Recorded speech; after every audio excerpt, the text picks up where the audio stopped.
Hello, and welcome to this lecture, part of the Stories Project lecture series. My name is Roberto Scipioni, and I'm a research scientist at Sintef Energy Research in Norway.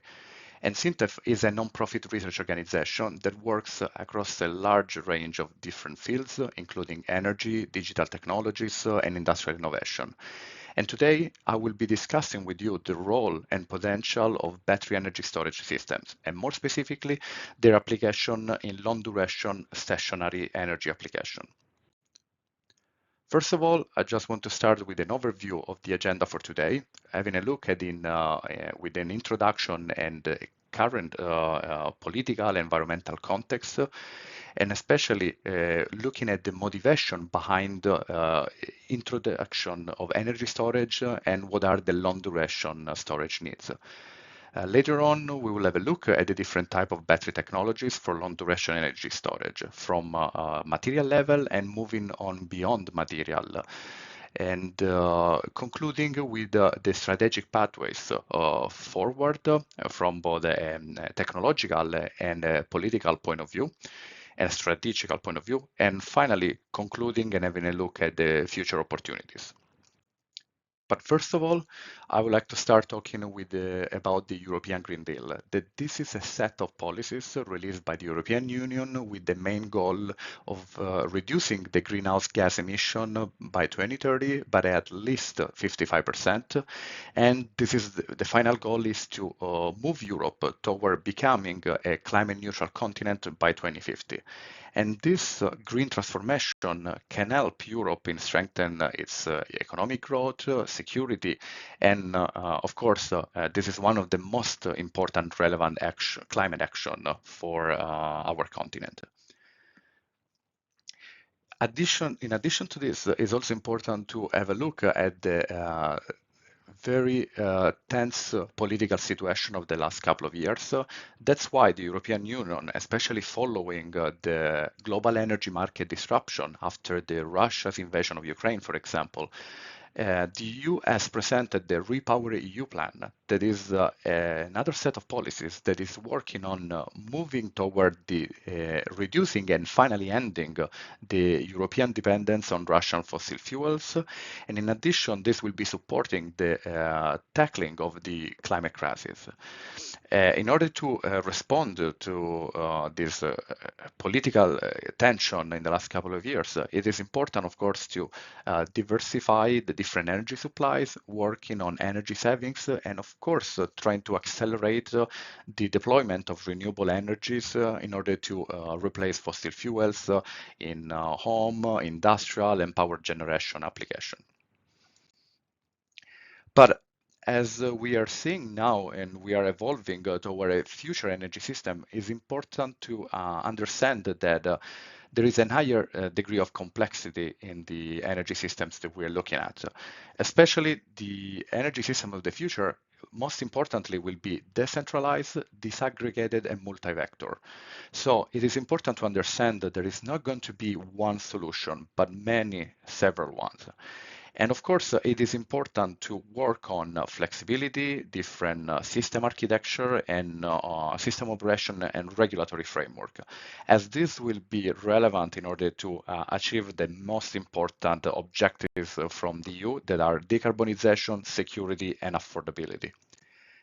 And as you can see in this slide, it is important to realize that there are different type of sector and application in which we're working on, from industrial, grid, off-grid, transport, and smart building.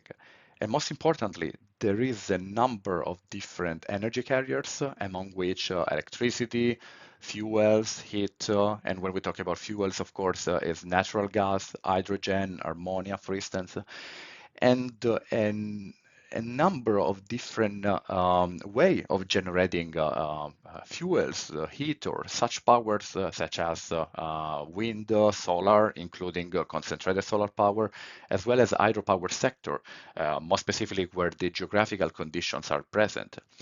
And all these energy carriers can be distributed via an electric grid or, for instance, systems of district heating that can be serving, of course, the different sectors that we can see here on the left part of the slides, such as transport, building application, and industry. And additionally, when we look at off-grid application in remote areas, it's important also to try to understand that resiliency is becoming a more and more important things to analyze. And this will require not only energy generation, but more specifically trying to work on improving the energy storage systems. But how can energy storage support such energy systems? First of all, it's important to understand that energy storage plays a very crucial role in balancing the demand and supply. We are seeing an increasing in the share of renewable energies in the power production. And of course, it's important to have a flexible system and a flexible enabler in order to being able to store electricity as well as heat and fuels conveniently for the different type of application we saw before. But it's very important, especially when we talk about the storing of electricity, to work on supporting transmission and distribution. We have seen in the last couple of months, one example among all is the blackout in the Iberian Peninsula and the cascade failure that caused a large blackout in the entire peninsula. And it's important to understand that with increased share of renewable generation, it is important to reduce grid congestions, trying to work on frequency and voltage regulation. And this is some of the very interesting services that energy storage can provide, as well as promoting demand side management. So this means being able to efficiently store electricity and also to utilize it, for instance, in smart homes or for application for hybrid or electric vehicles.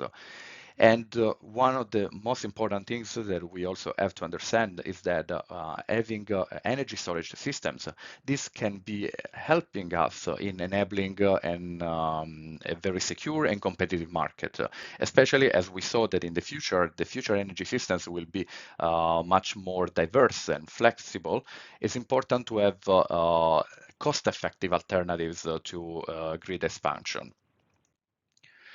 But energy storage alone is not enough. It is important to understand the long duration energy storage solution, so LDES, are required in order to meet the challenges from the future. With short duration storage, especially when we talk about electricity storage, we can address hourly balancing and grid services. But then when we look at the energy transition, especially for the creation of smart grids or for powering remote areas, it's important to be able to provide multi-hour and multi-day flexibility. So what LDES, long duration energy storage, brings to the table? First of all, it's very relevant for remote application in decarbonization because utilizing electrochemical energy storage systems, we can replace fossil fuel backup. An example amongst all is the utilization of diesel generators in off-grid remote areas. Being able to utilize long duration energy storage can reduce the share of fossil fuel. Additional, this is important for seasonal balancing, energy island, and of course to support resilient infrastructure, especially when we talk about like with climate shocks or problems related to grid instability. So long duration energy storage is becoming an important enabler for a resilient society. But before getting into detail into long duration energy storage, it's important to distinguish and understand what are the difference with LTES or long-term energy storage. When we talk about long duration energy storage, we usually refer to systems that can discharge energy continuously at the rated power for an extended period. It can vary from several hours to multiple days. What does it mean? This usually applies for systems, especially for storing and delivering electricity. And we talk about electrochemical energy storage systems, such as batteries. as well as chemical energy storage system, like power to X to power. So power transform into a fuel and then back to power. In this case, we can store the electricity, excess electricity in producing, for instance, hydrogen, ammonia, or many other type of fuels, and then reutilize back to provide electricity. And with this type of systems, we can continuously discharge at the rated powers for several hours. But then when we talk about long-term energy storage systems, it's important to understand that we are not talking about systems that can continuously provide power for many hours, but it's more about storing energy efficiently over long periods. They could be weeks, months, or entire seasons. This usually refers more toward, for instance, thermal energy storage systems in which we can store heat efficiently and having very little loss of charge. So basically, the importance is to focus on working on systems that can store heat without having a lot of and having high heat retention over longer periods. But today we will be focusing more on the first part, on the long duration energy storage system, and more specifically to the battery energy storage systems that can provide long duration storage. And just a brief recap, as we saw in the previous slide, long duration energy storage is, we can call it as a structural enabler for energy resilience. So in this case, we are not talking more about only transmission and distribution level, but also for systems that need high resiliency and can support, for instance, the integration of renewables, for instance, coupled with solar and wind farm behind a single grid connection. And what are the key factors that can drive long duration energy storage competitiveness? We identify five most important key factors that are the driving force for installing long duration energy storage. One among all is the cost. It is important to focus on reducing the initial capex, the capital expenditure, and the levelized cost of storage. There is still a lot of research, especially on the battery energy storage field, in trying to drive down the cost. An important key factor is the efficiency. It is important to push the round trip efficiency to improve the energy value. And of course, probably the most relevant one is the duration of the discharge. The system has to meet multi-hour or, more importantly, multi-day discharge needs, trying to push toward the seasonal discharge duration. And lifetime is a relevant key performance indicator, especially when we talk about long life cycle and also calendar life in order to reduce the final cost of the energy storage system. And last but not least, safety and sustainability are some key factors to develop long duration storage, especially when we talk about materials and critical raw materials for batteries. It's important to work on non-toxic, non-flammable, and low impact materials. Let's start having a look at the different type of storage. And as I mentioned before, among long duration and long-term energy storage, we have three different type of relevant that we are actually focusing on today, and is electrochemical, thermal, and chemical energy storage. When we talk about storing heat, there are different possibilities from sensible heat storage, phase change materials, usually for latent heat storage, as well as some recent advances on development of highly efficient thermochemical energy storage. And there are many other examples of commercialized thermal energy storage system, like underground thermal energy storage. Recently, there are some particular commercialized system deployed in the Netherlands, Sweden, and Germany. And especially also utilizing a molten salt storage technology that can be, for instance, make dispatchable for power generation with concentrated solar power, for instance. But when we look at this table, we see that usually thermal energy storage as the solution are relatively cheap. We have a very low capex and very long lifetime. Um, when we talk about thermal storage utilized also for electricity production, they can have relatively long discharge duration and very good round trip efficiency and safety and sustainability. But as of today, we're looking at important um, solutions for storing electricity and fuels, for instance, so in chemical and electrochemical energy storage. And some example among all, especially in commercial solution, we can see here in this graph, lithium-ion batteries and vanadium flow batteries as compared with power to hydrogen and back to power or power to gas to power. And there are some significant distinction. We can see here that discharge duration is very long for chemical energy storage. Chemical storing electricity in the form of fuel could be a very interesting solution for a long discharge duration, as we can see here, and they have a very high lifetime. But some other drawback from the chemical energy storage are, for instance, the very high initial expenditure per kilowatt hour, and also the very low round trip efficiency, especially when we combine, for instance, fuel cell with electrolyzers. And on the other hand, lithium-ion batteries and vanadium flow batteries might suffer from relatively short discharge duration, definitely below 1 day, or in the order of a few couple of hours for lithium-ion batteries. Uh, but the initial capital expenditure, it's a bit lower than the chemical energy storage, and the round trip efficiency is much higher. We're talking in the range of between 80 and 95% of round trip DC efficiency. So if we look in terms of seasonal storage, chemical energy storage or fuel storage might seem the preferable option because of very long discharge duration. However, there are some problems, as mentioned before, with the low round trip efficiency, combining fuel cell and electrolyzer, or some other logistic problems associated with, for instance, with incorporation of hydrogen in the gas grid or combustion of fossil fuel that can make this very challenging for an accelerated deployment of a fuel storage solution.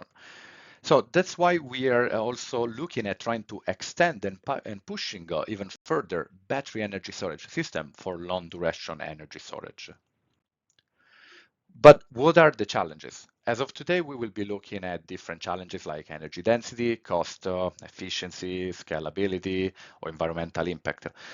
And we will be looking at a number of different type of batteries, some at very high TRL level, technology readiness level, in which we have already available commercial solution, like such as lithium-ion or vanadium flow batteries or sodium-ion, as well as some lower TRL solution like metal air batteries and other emerging battery technologies. And first of all, today we will start looking at lithium and sodium-ion batteries. Can they deliver long duration storage? Well, first of all, we know that lithium-ion are very high TRL level. They are actually fully commercialized, especially for automotive and transport application. And they're gaining more and more interest for stationary storage application. But they are optimized for short to medium duration. We are talking about battery systems that can sustain a couple of hours of discharge duration, but technically they can also sustain output for longer period if we derate the discharge capacity.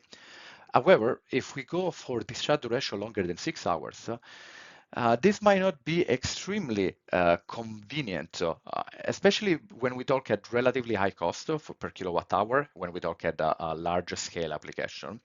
And also, basically, in lithium-ion batteries, power and energy are tightly coupled.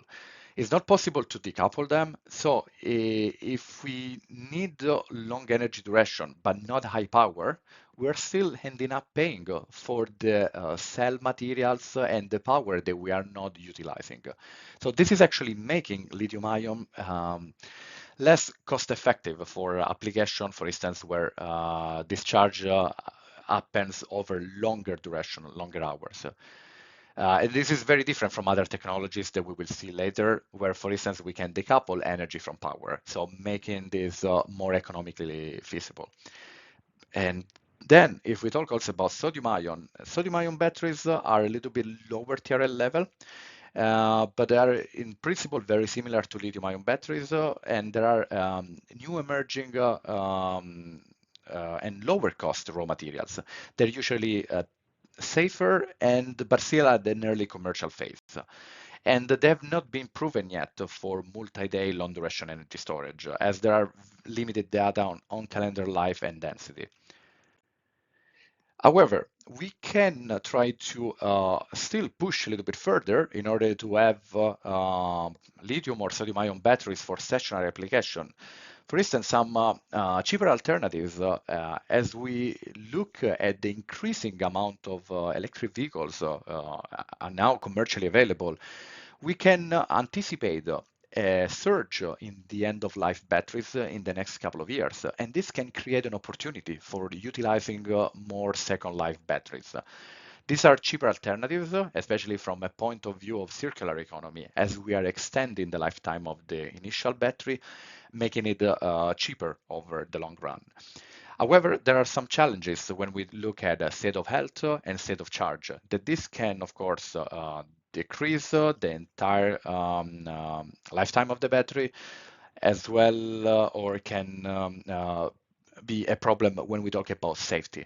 So it is important to understand that if we want to make second life batteries available and enable them for long duration storage, we need to improve and work on advanced diagnostic, AI-based battery management system, and also working on better aging models or digital twins that can simulate the performance of end of first life batteries. But if we move on to the next part and we look at another type of technologies, as I mentioned before, there are technologies that can be working on decoupling energy and power.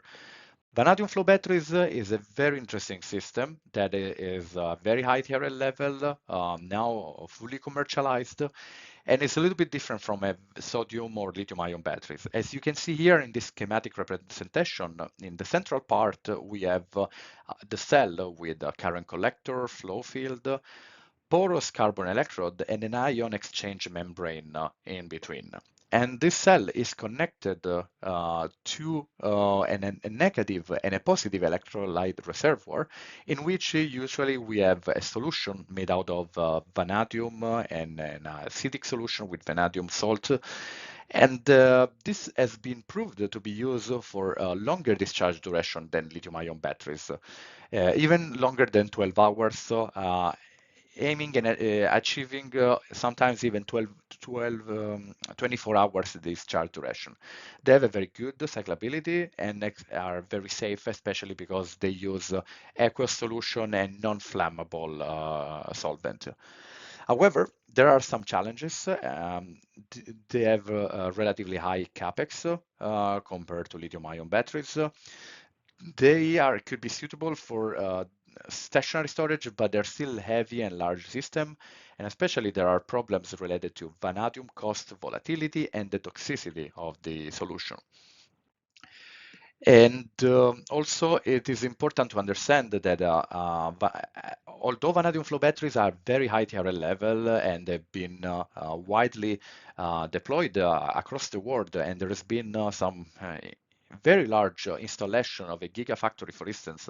One among all is the one from Ronki Power in China, where there has been a 700 megawatt hour vanadium flow battery gigafactory installed recently. Still, these systems are usually suitable for 4-hour discharge duration. So it's a mature technology, but still not fully exploited and utilized for long duration energy storage. Now, let's move on to another type of batteries at a little bit lower TRL level, and this is metal air batteries. They have potential for longer duration storage, especially when we talk about their high theoretical energy density, like lithium air or zinc air batteries. There are also other solutions instead, utilizing is also iron that could be utilizing lower cost materials. And there are now currently some companies that are working on developing grid scale demonstrators. However, there are several problems still. And first of all, cycle life that is much lower compared to lithium-ion batteries, low round trip DC round trip efficiency, air management, and also accelerated degradation coming from dendrite formation on the metal anode.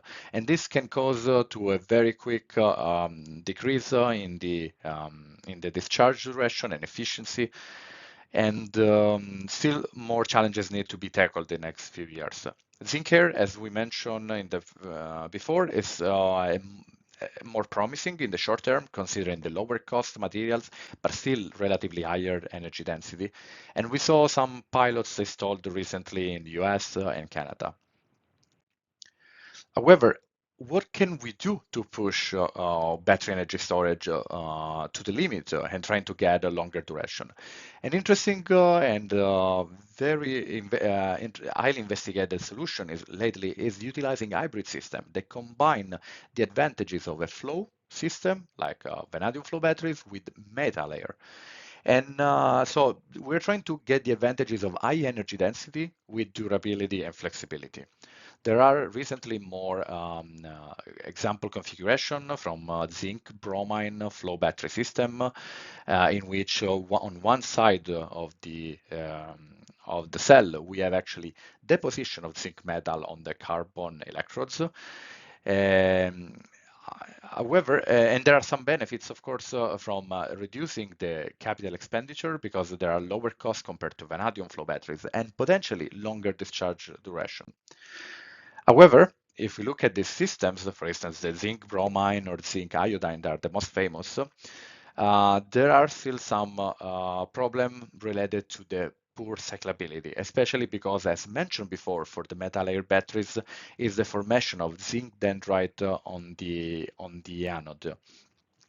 As you can see here on the anode side, we have a carbon felt or a carbon electrodes in which the zinc metal that is recirculated into the reservoir tank. Once flowing into the cell and during charge and discharge, we will have metal deposition and stripping and formation of electrochemical inactive area that can make drop significantly the efficiency and of course concluding with a shorter lifetime. But how can we enable zinc-based flow batteries for long duration storage, longer than days? As we saw before, we can reduce the cost. Utilizing zinc solution, we can reduce almost by 1 or even 2 order of magnitude compared to the cost of the vanadium solution. And it's an interesting solution, especially because we are removing a toxic critical raw material such as vanadium, but the limited lifetime from the zinc electroplating causes short battery life. And one interesting solution, for instance, is presented here from the Resilient project, one of the projects developed at Sintef that is working on trying to reduce the formation of zinc dendrite, as you can see here on the surface of the carbon electrode of the carbon felt, and trying to rethink the way metal airflow batteries can work. So this is a way to trying to take advantage of all the high energy density of the zinc metal, trying to completely eliminate dendrite formation. And rethinking the architecture of the battery can kind of unlock the holy grail of energy storage. And in order to do that, it's important to work on some different concept. We are not working anymore with solution in which, of course, we have some problem of very low zinc solubility, but working with a suspension in which the zinc will be totally insoluble, trapped into the electrolyte tank and prevented from flowing into the cell. So the only way to make this zinc particle shrink or expand by converting the zinc oxide to zinc metal is to use a redox mediator that can transfer the electrons from the cell into the tank. And these redox mediators are usually organic molecules, kind of considered kind of a liquid catalyst that can transfer the electron from the cell into the tank. Technically, this is an interesting solution that can completely eliminate the electrolyte plating process in the cell and can enable long duration discharge, longer than days. Of course, there are still many challenges as this is a lower TRL level solution. We are still below TRL 4, and the goal is to work on identify relevant redox mediator that can make this redox reaction occur. And finally, we are moving toward another interesting solution to utilize batteries for long duration storage. And liquid metal batteries are high potential batteries, but they usually work at high temperature. So they have very high current capability, long life cycle. There is no separator degradation, and they usually operate at 450 between 5 and 500 degrees. So they are very stable, as we have totally no dendrites, stable over 20 years, and they can be suitable for stationary multi-megawatt hour system. However, as mentioned before, this high temperature increase the complexity of the system, and we need also insulation, thermal management. So it's still a technology not fully commercialized. There are some interesting companies such as Ambry that is working on commercializing grid-scale solution targeting 12-hour discharge. So concluding here as a first part on the material and what is the path from materials to maturity, we can see this rank of TRL level going from the top, in which we see solutions such as lithium-ion, vanadium flow batteries, and sodium-ion. They are on the higher scale of TRL level that they've been proven for and been commercialized widely for either stationary or transport application. However, they don't have a very long discharge duration. Vanadium flow batteries can be proven for longer than 10 hours discharge. However, there are relatively higher cost, initial cost. Liquid metal have an intermediate TRL level. They have a very low cost of material, long lifespan, but they have a complexity deriving from the higher temperature working. And then there are some promising solutions such as metal air and hybrid metal air flow batteries that can be optimized, and they have potentially very low cost and potentially long discharge duration capabilities. However, there are still many challenges deriving from dendrite formation or complexity in finding redox mediators that are making this solution still far away from fully commercialization. Now, we've been looking at the materials for long duration energy storage. However, there is something else that needs to be worked on beyond materials, and these are BMS, battery management system, power electronics, and full integration. And you just have to think about all these four areas, such as BMS, AI and digital twins, advanced power electronics, and thermal and safety integration, as the electrical, I would call it like the electrical nervous system of the battery energy storage. So these four areas, enabler, are not really improving or making batteries, they are not extending the duration directly. But of course, they are very important when we want to integrate the battery systems, especially because a battery technologies, either if it is a high TRL level, like lithium ion or vanadium flow batteries, but also the new and emerging battery technologies, would never be safe, economically viable, and will be extremely inefficient if we don't integrate with the smart, for instance, smart battery energy system, as they help in real-time monitoring of state of health, state of charge, and can improve the lifetime of the batteries, reducing and trying to avoid deep cycling stress. And of course, AI and digital twins are supporting via predictive analysis for degradation or simulating the battery performance, are supporting the BMS in extending the lifetime. And of course, there are many other type of application when we look at advanced power electronics or thermal and safety integration. They are essential to maintain high performance of the battery systems across different variable conditions.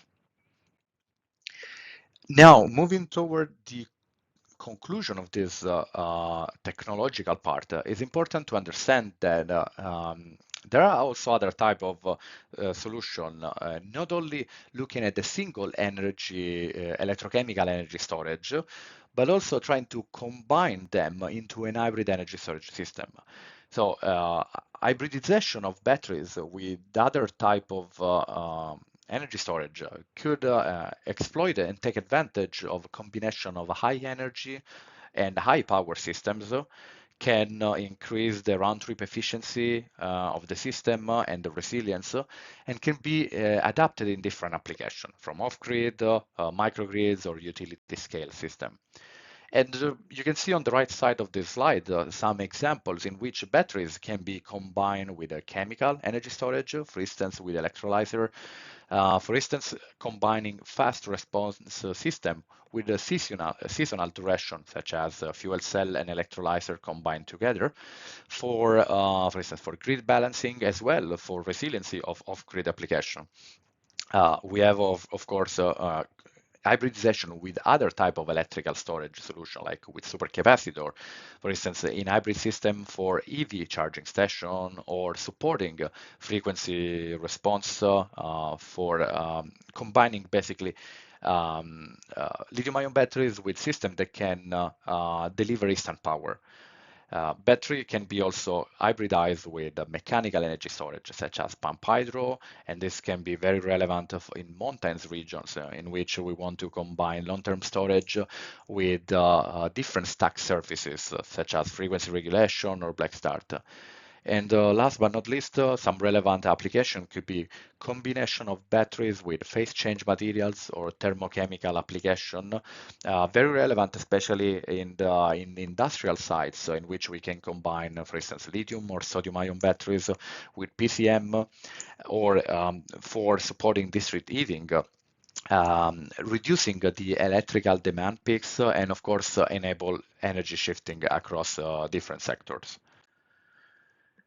Now, all this type of hybridization and different type of battery storage systems combined with chemical, thermal, mechanical energy storage have been reviewed and presented in one of the most relevant documents produced in the storage project, the Strategic Research Innovation Agenda, in which it is important to define research priorities for hybrid storage, long duration energy storage, and resilience. And this document is very relevant, especially because it sets the direction of the for the future implementation and deployment of hybrid technology, especially identifying key research gaps, trying to accelerate development. It is important to drive collaboration among different platforms, like such as the European Technology Innovation Platform, Industrial Association, or research alliances, and help in set a number of priorities that can, in the future, increase policy and funding support, trying to accelerate research and final commercialization of long duration energy storage in the future. And the story's strategic research innovation agenda has been working on identifying the gaps, such as integration of new and emerging battery chemistries, interoperability into an hybrid system, and of course, regulatory barriers and societal market acceptance. And as you can see in this slide, four strategic research areas have been identified, very relevant for commercialization of hybrid storage. And as you can see here, there are relevant areas such as multi-vector energy storage and conversion, system integration, and digitalization together with the energy management system. But today we will be focused mostly on the first one and looking very briefly at what is important in driving forward system resiliency and long duration storage solution. And I will just like to give you as a final overview what are the relevant area that need to be tackled at different TRL level for long duration storage solution. And in this document, compiled by a number of different experts from the Stories project, have been identified, especially when we talk at the lower TRL level, some research gaps, especially when we talk about the fundamental research on emerging energy storage technologies. These are not focusing on hybrid system, but still on individual challenges across a different type of storage. And this will reflect on research needed on materials for electrochemical, chemical, thermal, and mechanical energy storage. When we go up then in TRL level, and it's important to understand that integration and hybridization of existing storage technology will require development of modular power electronics, interoperable component and interface, and of course, hybrid control strategies. Moving up all the way to the highest TRL level before commercialization, and that's why it is important to accelerate deployment and market integration of energy storage solution. And the Stories project has identified that there are research needs that need to be fostered and accelerated.